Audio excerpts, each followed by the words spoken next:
அனைவருக்கும் வணக்கம். என்னுடைய பேரன் பிறந்த நாள் வந்து ஜனவரி 8ஆம் தேதிங்க. பாயாசம் செஞ்சுருந்தோம். சூப்பராக இருந்துச்சு பாயாசம். பாசிப்பருப்பு பாயாசங்க. வடை சுட்டிருந்தோம். பாருங்க, வடை வந்து பட்டாணி பருப்பு வடை.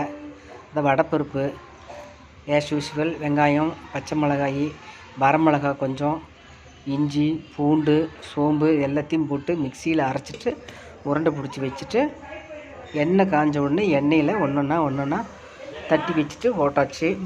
நல்லா வெந்துருச்சு, வடை வெந்துருச்சு. பாயாசத்தில் வடை 4 போட்டு எல்லோரும் சாப்பிட்டோம். என்னுடைய பையனோட ஃப்ரெண்ட்ஸுங்கெல்லாம் வந்திருந்தாங்க வீட்டுக்கு.